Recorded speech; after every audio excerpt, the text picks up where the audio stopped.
Hello, everybody, and welcome to the AEI Speakers Virtual Speaker Showcase. My name is Greg Schwem, and it is a pleasure to be here serving as your MC. I'm going to screen share real quick, and I've got a lot of things I want to talk about here, so let's make sure that that's up there. And here we go.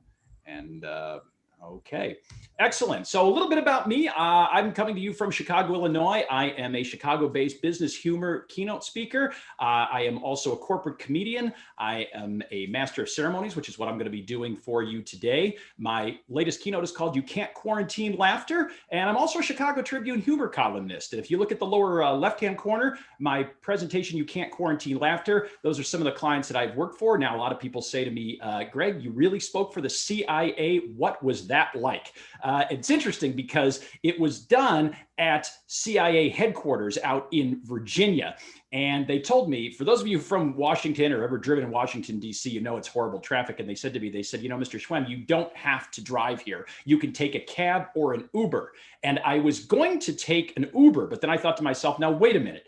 Uber already knows where you're going when it picks you up. It was way more fun to run out of my hotel, leap into a cab and go, the CIA, floor it!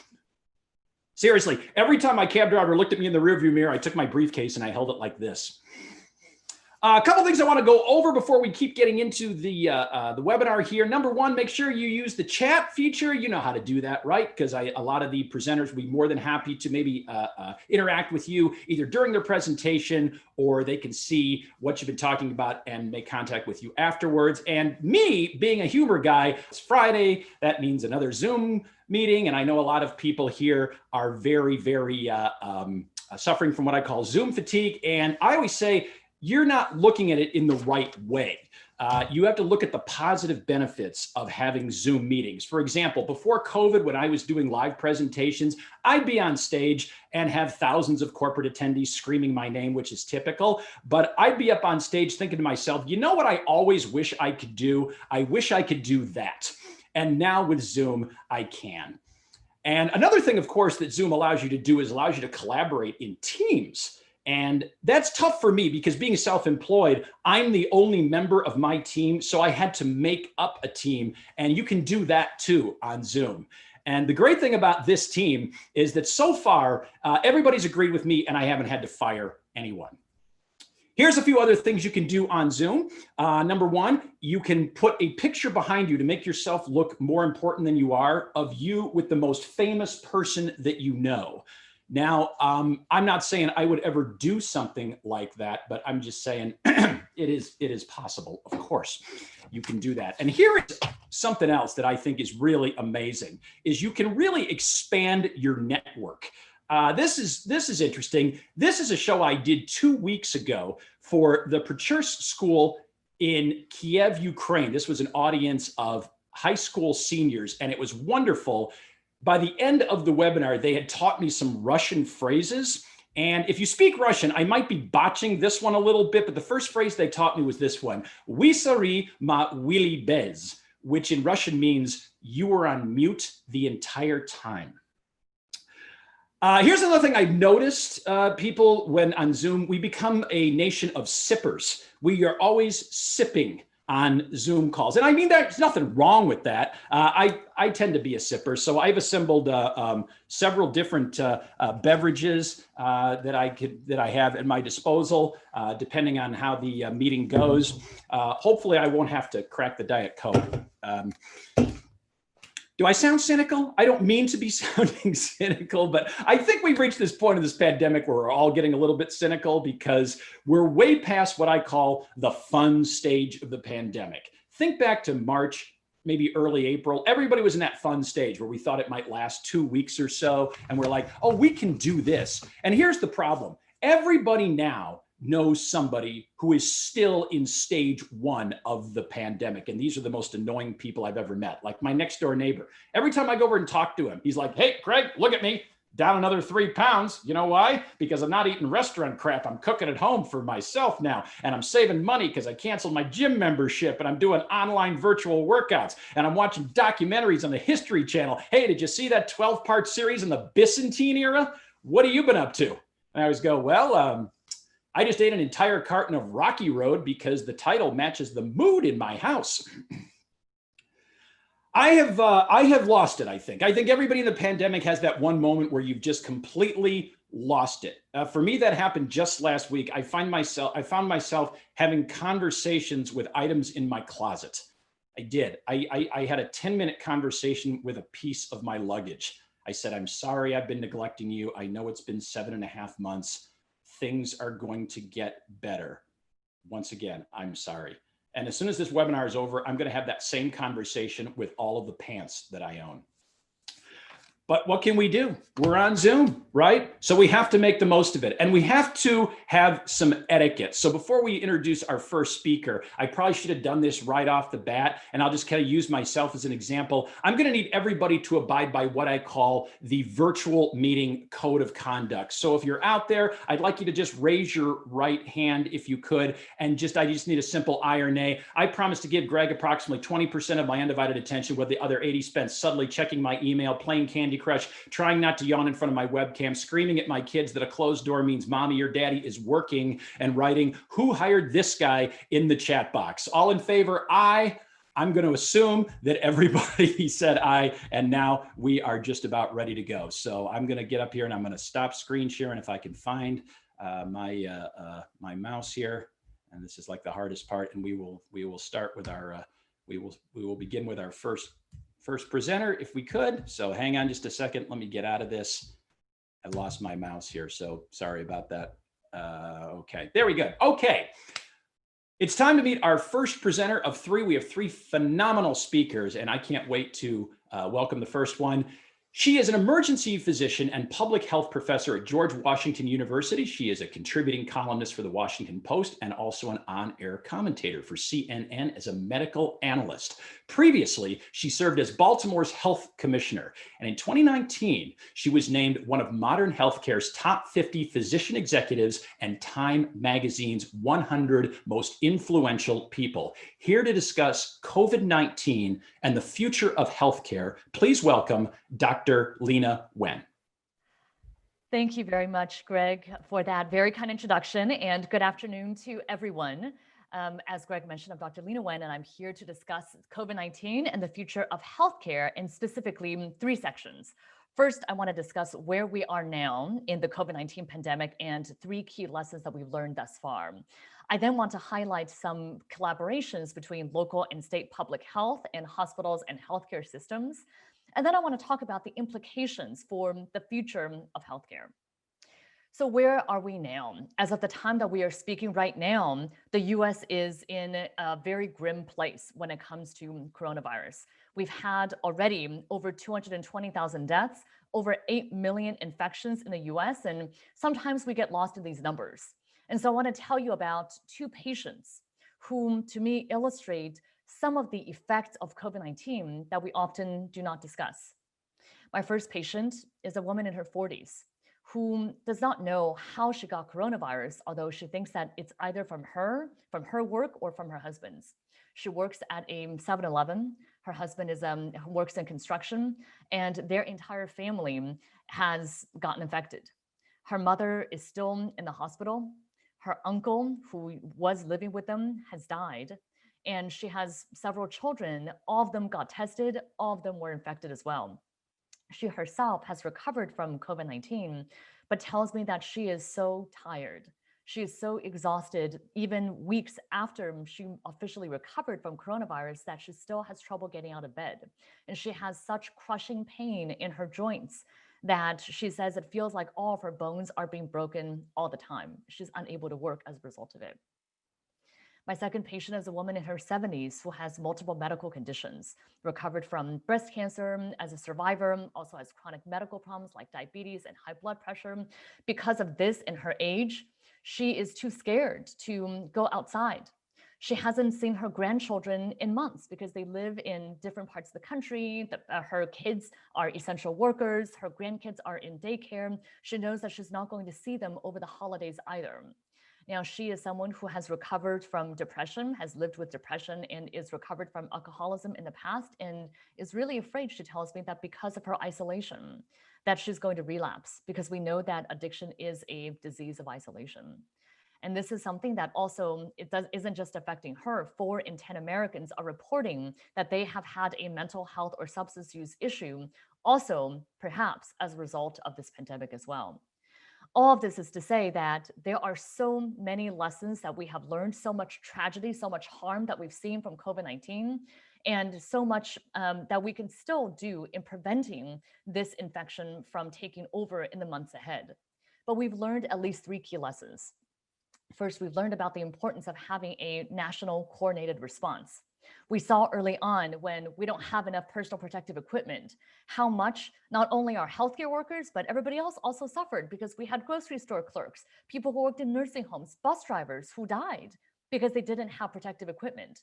We saw what happens when there is a piecemeal approach rather than a national approach, and we've had to play whack-a-mole across the country that as soon as you contain viral surge in one part of the country, another part then surges to the point that we have virus hotspots all over the country. That's why a key lesson is the importance of this national coordinated approach. Another key lesson is that public health depends on public trust. And when that trust is eroded, it's very difficult to get it back. And that is also eroded when there is a difference in messaging between our top health officials versus our top elected government officials. It's really critical for messaging to be on the same page, because if it's not, who wins? It's the virus. The third lesson that we've learned in all of this is how COVID-19 has unmasked existing disparities. We know that those who have been hit the hardest by coronavirus are Black Americans, Hispanic Americans, Native Americans, Pacific Islanders, in low-income Americans, those who already face the greatest barriers when it comes to healthcare. And you wonder, well, why is this the case? When we look at a city like mine here in Baltimore, 1 in 3 African Americans live in a food desert compared to 1 in 12 whites. Well, African Americans are also then have a higher rate of having diabetes, heart disease, obesity, these conditions that predispose to severe effects from COVID-19. It's important for us to discuss that it's not the virus in this case that's doing the discriminating. It is our systems. It is the fact that people of color tend to be essential workers who already, for so many people, social distancing is a privilege that not everyone has. And so COVID-19 did not create these disparities, but it has unmasked them. So what do we do? Well, I want to go into my second section, which is talking about collaborations between local, state public health and our healthcare systems and hospitals. Again, something else we've seen in COVID-19 is how much these social determinants of health, how much things like food and housing, these are critical healthcare issues as well. And in this case, I want to take you back to my city too, in Baltimore, and tell you about 2 of our programs that I ran when I was the health commissioner to illustrate what a difference can be made through the lens of public health.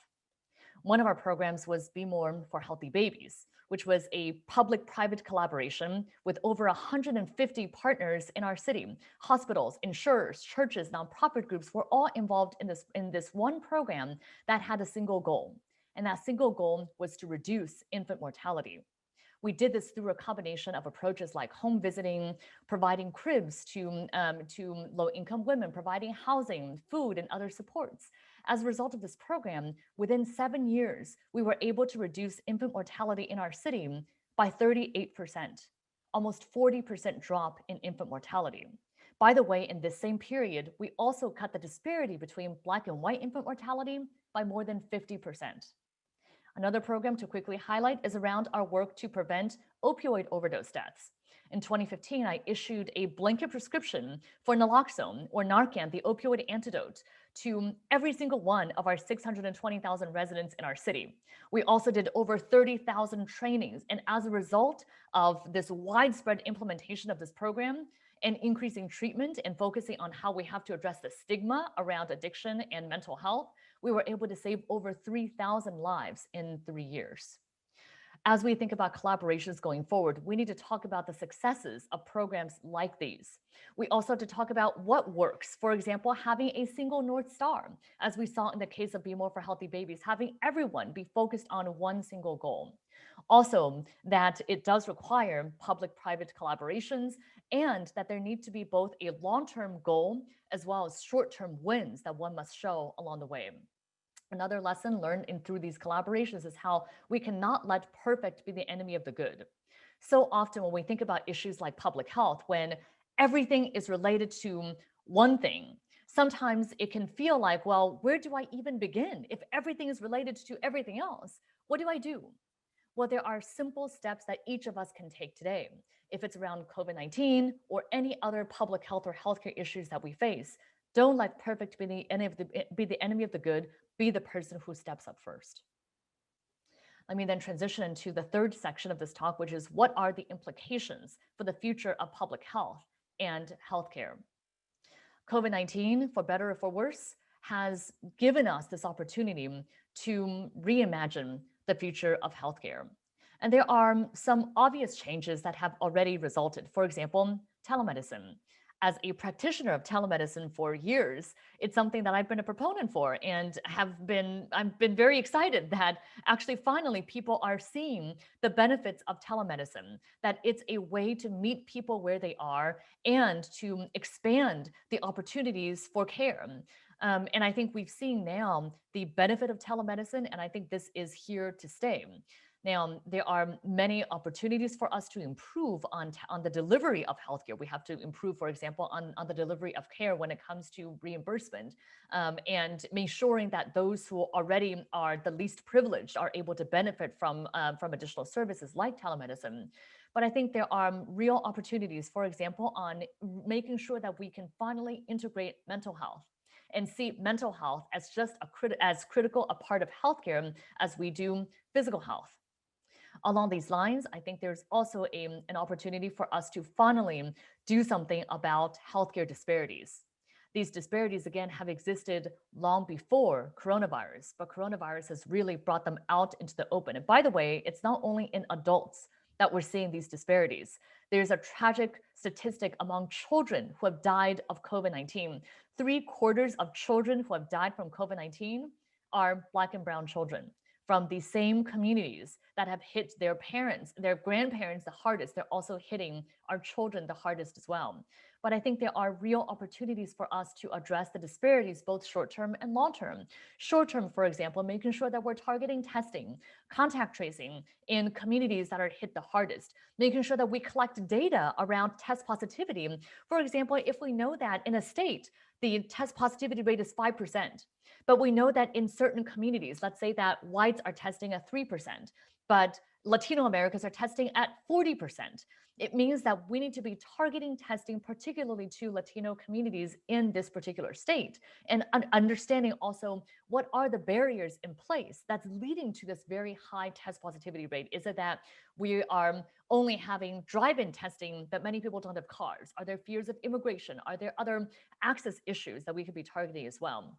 And then in addition to that, there are long-term issues that we can really focus on when it comes to these long-standing racial disparities as well. And then finally, the opportunity to reimagine the future of health and healthcare is paying attention to the social determinants of health, understanding that what determines how long and how well we live isn't just about literally the health care that we receive, but also about the air that we breathe, about the education that we have access to, about poverty, which also is a major contributor to poor health. And overall, there is an opportunity for us to rethink how we can make the future of our world more equal and more just for all.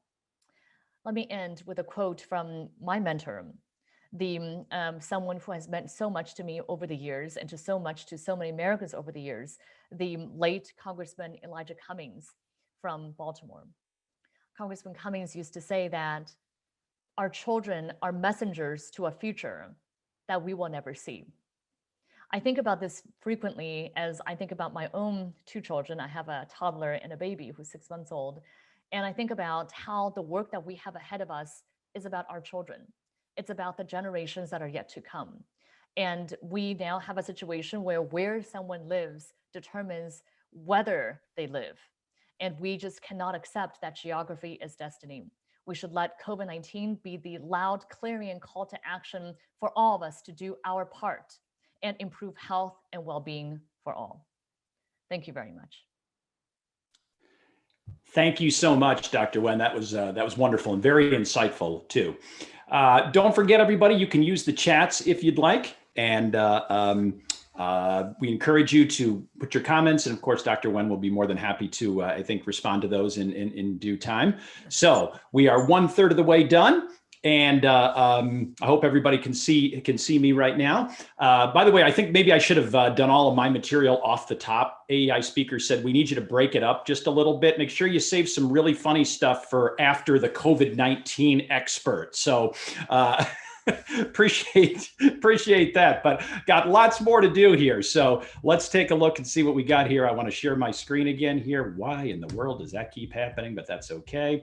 Okay, so here we go.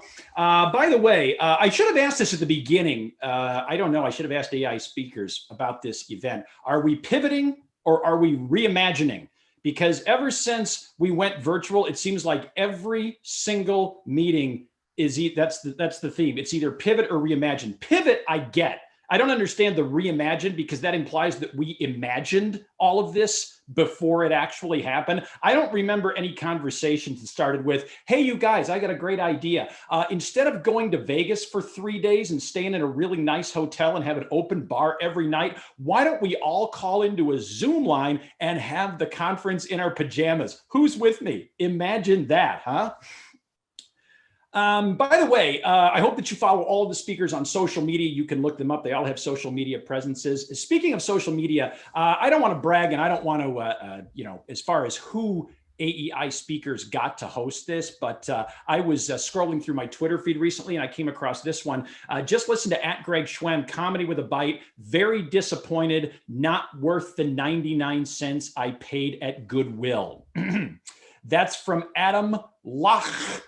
Yep, there's the little turd right there. Adam's been out of school for a while. I think apparently he's either been out of school or he's been neglecting his spelling for his short game. By the way, you know what my favorite part of doing that joke is that kid knows I do it every single show. He finally got wind of it. He emailed me. He goes, I was just joking. Do you have to do that all the time? Oh, let me think about it. Yes. The internet is a dangerous two-way sword, young lad.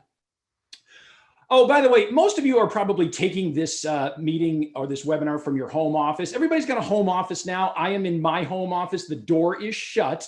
A closed office door in my house is a good thing now. It didn't used to be. Used to be when my office door was shut, my wife would walk by and like, okay, who's he texting? What's he downloading? What's he watching? Now she sees a closed office door. She's like, yes, he's making money. Keep that door shut. For those of us who don't have a home office, we've had to create one on the fly. My wife has decided that her home office is our bed. And she's a night owl. I go to bed early. She's a night owl. So since the pandemic began, I have rolled over onto a charger, a clipboard. I finally said to her one night, I said, please do not have a letter opener in the bed. I would appreciate that. For a lot of you, you've had to create a home office on the fly. See, for me, I've been self-employed for 25 years. I've always had a home office. And I'm going to give you some tricks, again, to make you seem more important than you are. Like, I have a home office phone menu. Even though I'm the only employee in my company, I have one. So now when you call my office, you hear, hello, thanks for calling Greg Schwem. For a company directory, press 1. Boop. Please spell Greg Schwem's name. For the letter Q, press the star key. Boop. Now being transferred to Greg Schwem. Boop. Hi, this is Greg. I'm not at my desk right now, but if this matter's time sensitive, press 0 for the operator. Boop. Hi, this is Greg. I'm not at the operator's desk right now. I'm running back to my own desk because I just heard the phone ring. I'm guessing it was probably you. I should be grateful. I should be grateful that I have a home office. We should all be grateful that we're still working, right? When this thing first started, I actually thought to myself, I might have to go out and look for a job. And this is not something that I've had to do in 25 years. But I got a little nervous, so I sent my resume out. Well, actually, you don't do that anymore. Now you just upload your resume to these job sharing sites, and then they send you potential jobs that they think align with your skill set. And one thing I learned, this country is desperately in need of forklift operators to work the overnight shift. I've been getting emails for like 3 months. Ooh, Mr. Schwem, you're a comedian and a journalist? Well, I think that qualifies you to drive a piece of heavy machinery through an Amazon warehouse at 3 a.m. Can you start tonight? Seriously, I do not know who is crunching the data on these job sites. But check this one out. I actually sent my resume to this one. This is careerbliss.com. And again, I told them I'm a comedian, I'm a journalist, and I'm a good copywriter. Here's the jobs they sent me back. They told me that I could be a Yale School of Medicine vascular surgeon, a mid-level antitrust associate attorney, or an Amazon warehouse associate. I didn't apply for any of them because I thought, what if I got 2 jobs? You know, all I can say is the Amazon warehouse foreman might have been a little ticked off if I told him I had to leave work early because I had to go perform emergency vascular surgery. And this was my favorite here. I got this one about 2 weeks ago. Hi, Greg Schwem. U.S. Customs and Border Patrol is hiring Border Patrol agents across the United States based on your experience and qualifications. We thought you'd be a great fit for this opportunity. I thought my experience. What experience are you referring to exactly? Woo! Congratulations, Agent Schwem. You had the drug cartel laughing so hard that our other agents were able to sneak right past them and bust up the big cocaine ring. You have earned your $54,000. You know what I miss? I miss more than anything, I miss swag bags. A lot of you who are on this call who are meeting planners, you know what I'm talking about. Maybe you've put some of them together, right? And remember when you got your swag bag for the meeting that was coming up? It was so cool. It was, you know, it was like a charger, a portable charger, and a neck pillow, and a luggage tag, all stuff that involved travel. Yeah, we don't travel anymore. Last swag bag I opened, you know what I got? A face mask with the company logo on it. Woo! I will be the hit of Costco. And not only that, hand sanitizer with the company logo on it, right? You know, hey, Greg, you got any hand sanitizer in the house? Oh, we certainly do. We have choices. You can have Purell, Lysol, or Property and Casualty Insurance Association of America hand sanitizer. You pick.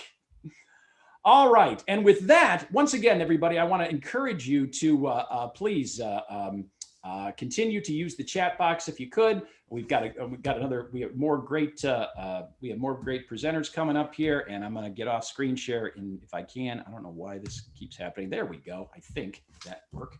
All right, good. And I'm going to introduce our next presenter. You're really going to enjoy this guy. Drawing from a lifetime of experience, this presenter shares his take on why we travel, the value of travel, and how we might travel in the post-COVID world in a way that broadens our perspectives and gives us more empathy for the 96% of humanity living beyond our borders. Here to discuss travel as a political act, please welcome Rick Steves. Thank you very much, Greg. And it's a great opportunity now to just get people up to date on my thoughts about travel. You know, this has been a lousy year for travel, to be honest, and we're all locked down. If you're like me, you probably miss traveling. It's not easy for me. I was walking home the other day and I saw a snail on my neighbor's fence, and all I could think was escargot. Well, I've been giving talks for a long time about travel, and I've given a talk which is my most important talk, I would say, and it's called Travel as a Political Act. And I've been thinking about travel as a political act along lines with COVID and what's going on now about travel when we can't travel. And I'd like to share with you, just for a few minutes, why we travel and why, when we're done with this pandemic, travel is going to be more important than ever. Now, I think what we want to remember is when we travel, it's our chance to get out there and explore, get out of our comfort zones and check out the world. That's what I've been doing all my adult life. Ever since I was a kid, I've been spending 100 days a year in Europe. And, India is my favorite country. But in my work, I teach Europe. And Europe is, to me, a springboard for world exploration. My mission in my company is to inspire Americans to venture beyond Orlando. And when we travel, I'm thinking of how can I travel and learn lessons from my experience and share them with others. I'm always over there making the mistakes, taking careful notes. When I get ripped off, I celebrate because they don't know who they just ripped off. I'm going to learn that scam and share it with others so they'll know what's going on.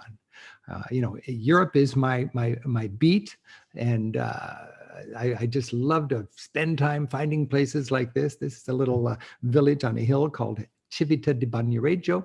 It's just 2 hours north of Rome. And these are the kind of places that I think will inspire Americans. You know, there's 3 kinds of travelers. There's tourists, there's travelers, and there's pilgrims. And we can be a little bit of each.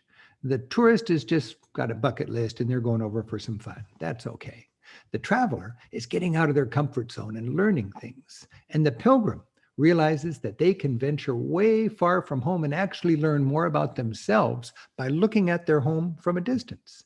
And I like to inspire people to find a village like this on the Italian Riviera and be a little bit of all of them.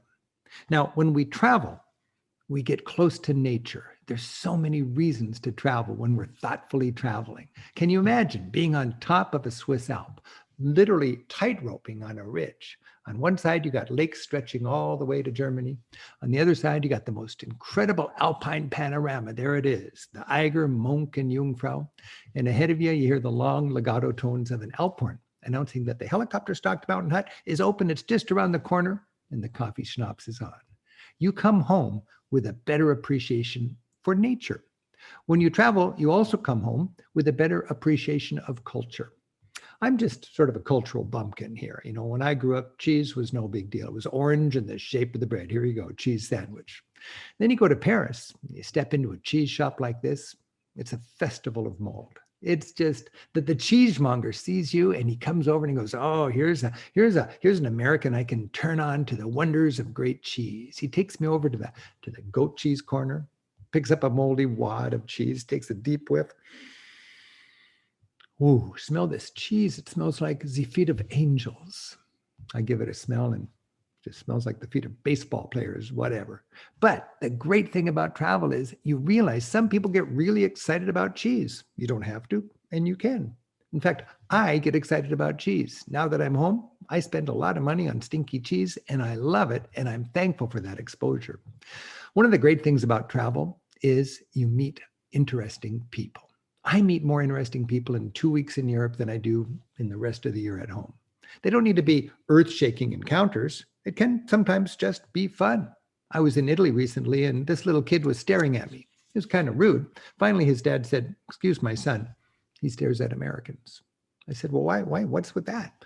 He said, "Well, last week we were at McDonald's having our hamburger and my son, noticing the fluffy white bun, said, 'Dad, why do Americans have such soft bread?' And the dad said, 'Son, it's because Americans have no teeth.'" So the kid is all confused now and he stares at Americans traveling. I don't think the dad meant anything by that. It's just what dads do when they're out with the kids. They say nonsensical stuff to entertain themselves and confuse the kid.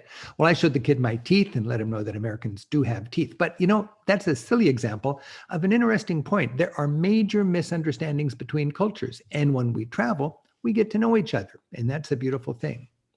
A fundamental skill for being a good traveler is to be a cultural chameleon, to go local, to celebrate the local ways of doing things. I'm almost physically like a chameleon when I travel. I change.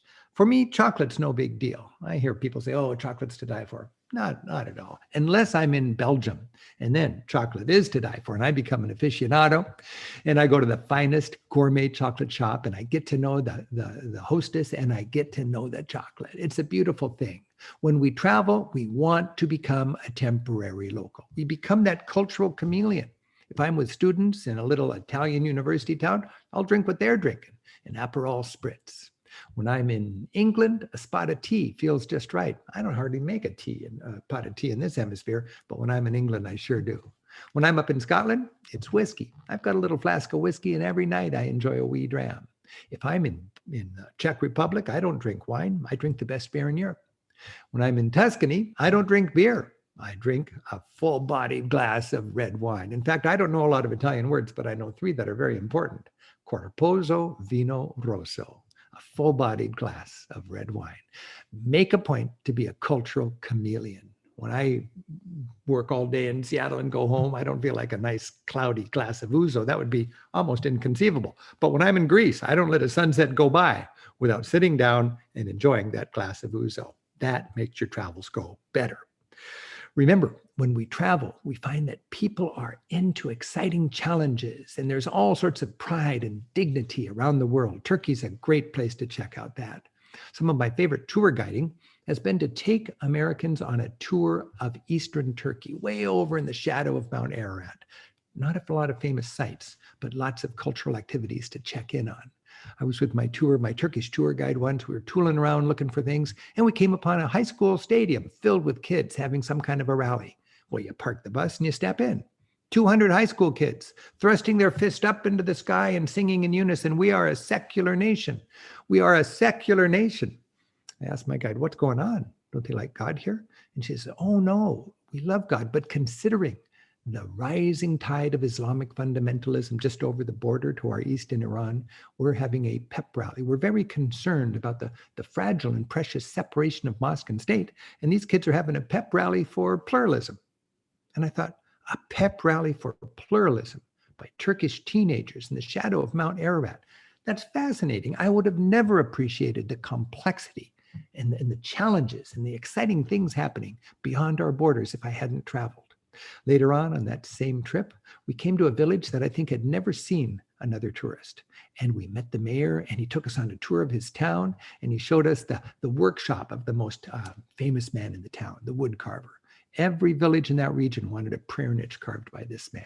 We gathered around his workshop, and he did his work, and suddenly he stopped, and he held his chisel high into the sky, and he declared, "A man and his chisel, the greatest factory on earth." Wow. I didn't need to teach that guy to get some computer literacy and go to night school. He was gratified. He was creating. He was contributing. Later on, I asked him if I could buy a piece of his carpeting. He said, "No, for a man my age, to know that my work will go back to the United States and be appreciated, that's payment enough. Here, take this as a gift from me to you. And when you're back home, remember our little village." That's the beauty of travel. And that's the reason I like to travel. You know, I grew up thinking the world is a pyramid with the United States on top and everybody else trying to figure it out. And when I travel, I realize everybody doesn't have the American dream. I've got the American dream. You may have the American dream. That's fine and dandy. But these people here, they have the Sri Lankan dream. My Norwegian relatives, they have the Norwegian dream. My Bulgarian friends, they have the Bulgarian dream. And that is something to celebrate.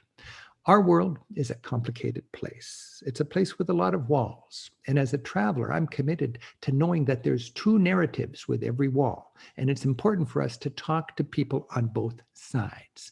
In our travels, we have the opportunity to venture beyond our comfort zones. And in a lot of ways, I want to get to places that, frankly, my government would prefer I didn't go to. And I want to get to know the people there. We can go to Palestine. We can go to Cuba. We can go to Iran.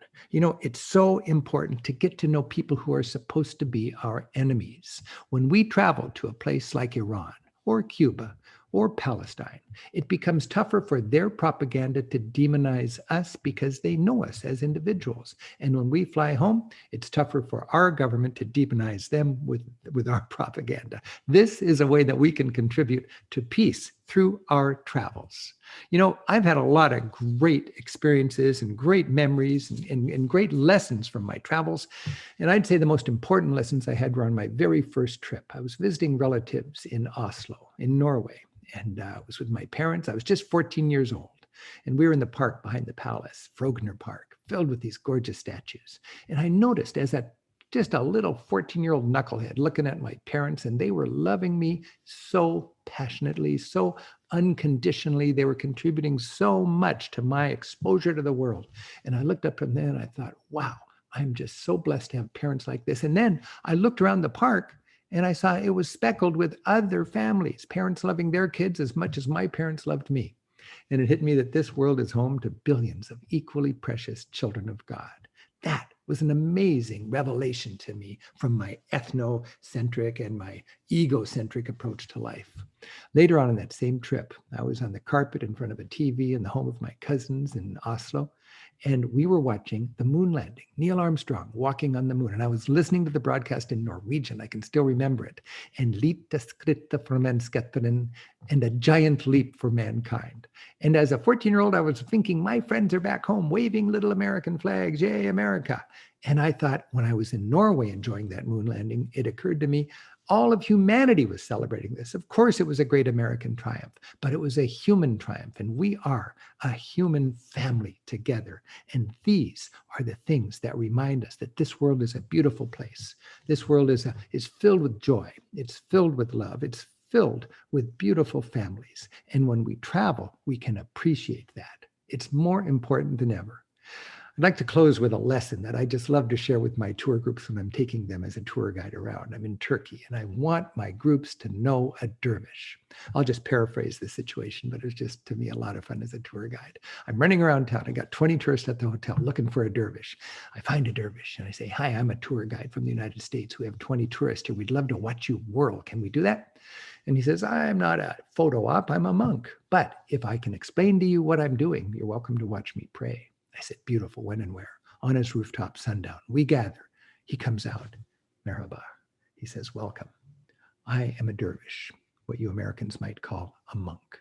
I follow the prophet Mevlana. I think you call him Rumi. He's the prophet of love, like your St. Francis. Easy for everybody to get their brain around. And 5 times a day, I meditate by whirling into a meditative trance, and I think of the teaching of my prophet. I plant one foot in my hometown and my family. The other foot goes around in a circle, acknowledging and celebrating the diversity in God's great creation.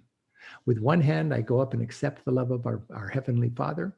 And with the other hand, it goes down like the spout on a teapot.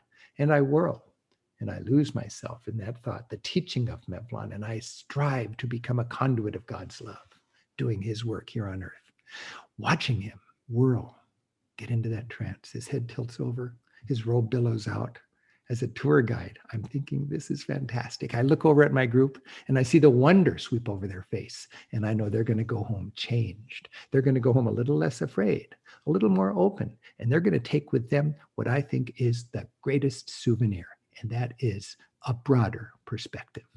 Now, when we travel, I think it's really important for us to remember that with COVID, we're entering a new age. I think it's the start of a new age. And it's an age where the challenges of the future will be different. Like COVID, these challenges will be blind to borders. They'll be impervious to conventional defense. They'll ignore our walls. To fight these challenges effectively, we need new weapons and we need allies. As we go forward, we need to embrace and employ science. We need to work with the family of nations. And rather than having a mindset of building walls, we need a mindset of building bridges. If we're going to tackle these challenges, we need to do it boldly, without fear. And I want to remind you, there's a lot of fear in our world lately. There's a lot of fear in our society lately. And as a traveler, I find that the flip side of fear is understanding. And we gain understanding when we travel. Fear is for people who don't get out much. So we will travel again. And when we do, for the reasons that I've just laid out today, travel will be more important than ever. And this is why, when we're through with this pandemic, we will have to travel and embrace the world. And then we'll all be better off for it. Thank you. All right. And thank you, Rick. Very inspiring, as I could tell by some of the chat comments. Wonderful photos and just a tremendous presentation. We are knocking it out of the park. We are 2 for 2 so far. We've got one more. I do appreciate everybody being nice enough to just take an hour of your time to be on this, because I know you've got lots going on. Probably you're in home office. Maybe some of you have your kids in the next room doing virtual school. Wow, I feel for anybody that's homeschooling their kids. That was another thing that was fun or seemed fun when the pandemic started. Remember, everybody thought it'd be really easy to homeschool. Like, oh, this will be great. Hey, Chloe, we're going to learn about fractions today. Tell you what, go get that organically grown apple from Whole Foods and Mommy's Pampered Chef apple slicer. Okay, now, Mommy is going to cut this apple into 8 sections. Now, if you consume 2 of them with your delicious glass of almond milk as part of a nutritious afternoon snack, that leaves 6 sections left. That's 6/8, that's 3/4, that's fractions. Go get War and Peace. We'll read it before bath time. Yay, Mommy, you're an awesome first grade teacher. That was in March.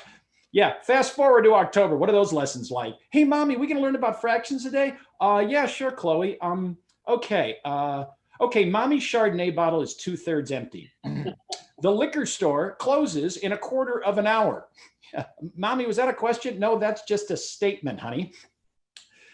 Now it's Friday. The weekend's almost here, so we have our our pandemic weekend coming up, which means that we're just going to decide what to watch on Netflix. I don't know what's going on in your house, but in my house, we've watched everything on Netflix. We started with all the popular shows like Tiger King. That's what everybody was watching in April. What a train wreck that was. It's all about people who own exotic animals as pets.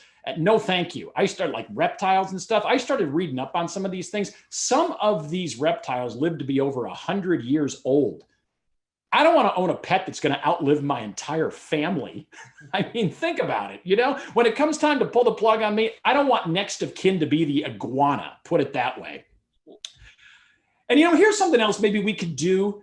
We could stop referring to it as COVID-19. I think we know about the 19. I don't think there's any other branches of COVID. So there's a few things that are just sort of like, okay, duh, we get it. I was on the phone with customer support and I was at a recording. And here's what the recording said. It said, please be patient. Wait times are higher than normal due to the current pandemic. Now, the last one took place in 1917.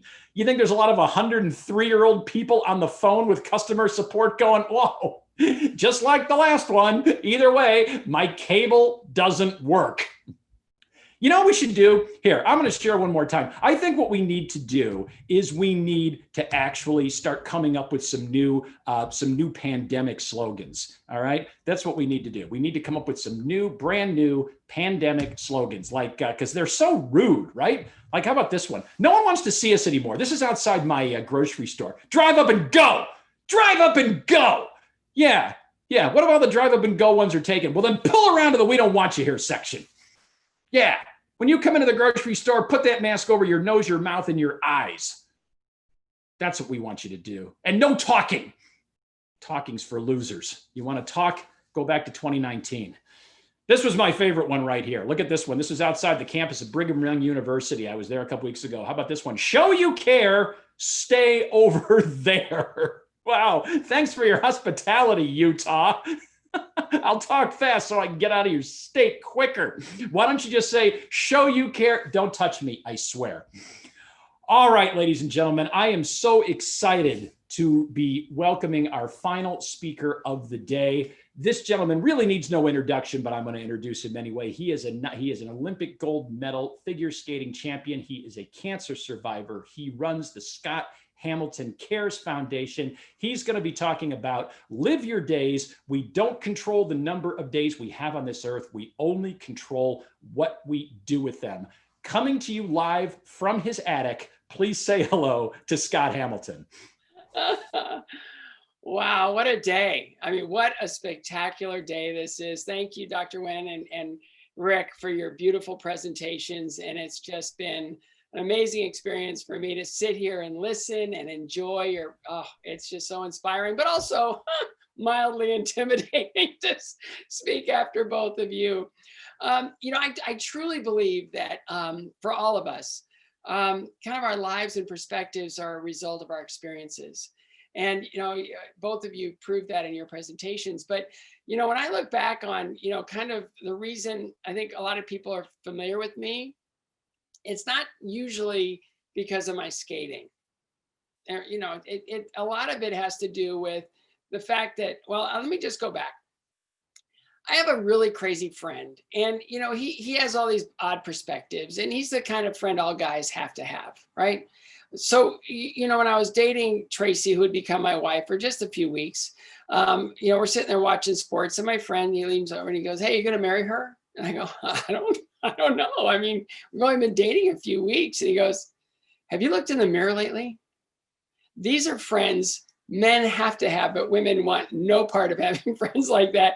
Another time we were sitting there and he said, "Okay, here's my latest thing." And I said, "What's your latest thing?" And he goes, "Personal ads." I go, "Personal ads? That's not a latest thing. I mean, you remember personal ads? Well, you go, "Do you remember newspapers?" Okay, well, you'd put an ad in a newspaper, just putting yourself out there, hoping somebody would take interest in you. And he said, "Well, here's the thing is you got to be 100% honest. Okay, 100% honest in your personal ad." And I thought about it for a few moments, and he said, "You ready?" And I go, "I think I've got it." And he said, "Okay, let's hear it." I go, "Okay. Short, bald, half-neutered, chemoed, radiated, surgically repaired, retired male figure skater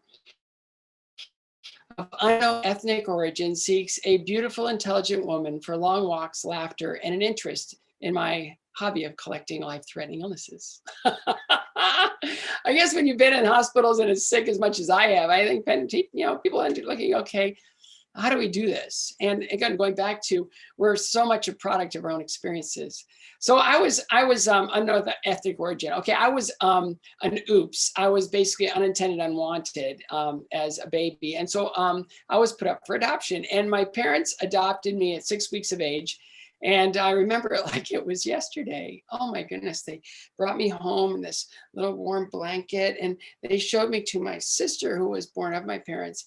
And she took one look at me and she said, he's not very cute. Can we take him back and exchange him for another baby? Welcome to the family. Well, a little time in therapy, we got through that. But, growing up as an adopted child, you really don't know, right? You don't know kind of what to expect. And so, I was active, I was growing, but after about 4 years, they realized that I really wasn't growing anymore. And so they got concerned, and because they didn't have any health history, it was doctor to doctor to hospital to hospital to hospital. 4 years of in and out of hospitals. And they really came up with no real diagnosis. They just sent me home. And so dear family friend told my parents they needed a morning off. And so there was a brand new facility at the university where they taught kids how to skate. So that would give my parents a morning off. I was going to go and be with all these well kids. And oh my goodness, what an experience that was, just to be able to get on the ice with well kids and realize after a few weeks I could do something as well as they could. And then after a few more weeks being able to skate as well as the best athletes in my grade. And oh my goodness, self-esteem for the very first time. So, fast forward, my health got better and everything was great. And my mom was there every step of the way, center of my universe. She sacrificed and supported everything. She ended up much later on losing her battle to cancer. And it was devastating. I didn't know what to do with that grief. And so I went for a walk and I decided that up to this point, I'd been a miserable failure in skating and I needed to be the person that she always thought I could be. And so I woke up and I went to work and the results followed. I was able to make it to the Olympic Games 3 years later. And then 4 years after that, I had a really good run and I ended up winning an Olympic gold medal, which was to this day, what in the world? I was able to build a professional career. And then it gets into, now I'm diagnosed with cancer 20 years after I lost my mom to the same disease. And it's like, how am I going to do this? Well, she came back and she taught me how to go through my cancer. She would say things like, oh, this chemotherapy, I finally found a way to lose all this weight. Oh, this chemo, I've wanted to quit smoking. Now I have no desire. Oh, I love this chemo. I've always hated my hair. These wigs are so beautiful and so much easier. And she got me through my cancer 20 years after she was gone. And I remember these things. And, I get married and I have a family and I'm diagnosed with my first brain tumor. And the fear was extraordinary. My wife just, as soon as she heard the news, took both my hands and started to pray. And I knew in that moment where I was going to take everything from that, because the power in that moment was so incredible. 6 years later, I have another brain tumor. This one is treated with surgery, didn't go very well. So 9 surgeries later, I'm finally sent home. 6 years later, another brain tumor happens. And this time it just felt like, they're giving me all the options for treatment. And all I kept hearing in my mind was get strong. So I didn't know if that meant physically, emotionally, intellectually, or spiritually. And so I chose E, all the above. And it was right after that I said, no, we're not going to do treatment right now. And I got to get the word out because, I don't want to have to talk about this a lot, so I'm going to do it once. And I did it for people.com. And that video was kind of miraculously viewed 35 million times. So what was in that video that really allowed people to be interested in it? And it was the response to the challenge. If my children ask, is your brain tumor back? I go, yes, it is. Let's do this. What's that all about? And it's just talking about how, being in the moment and how really understanding our lives from a very specific point of view will allow us to just really embrace them and to live our days Our bodies are incredibly fragile, vulnerable, incredibly phenomenally resilient. We know that, but ultimately temporary. And so it's up to us to find ways to live our days. And so it was right after that video kind of went viral. I met with a group and they wanted, to launch this whole attitude, live your days. And I just felt it wasn't the right time. And then when COVID hit in month 2, they called me back up again and they said, now? I said, now. People really need to understand the power in the moment.